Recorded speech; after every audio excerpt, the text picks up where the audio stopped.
If I was to guess right now, I would say that your biggest pain point with the Apple Watch is the battery life. This is my Series 3 and it barely even lasts a day anymore. And the Series 5s, they're literally the same. They don't last that long. They last about a day max. And when you buy them, they last maybe 2 days maximum. And that is literally my pain point and probably most of your guys' biggest pain point with the Apple Watch as well.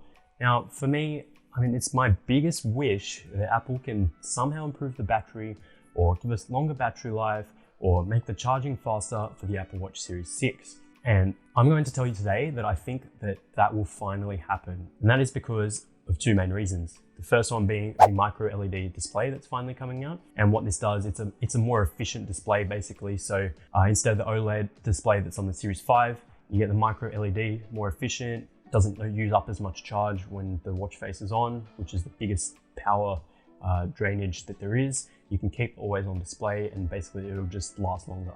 That's awesome. That's number one.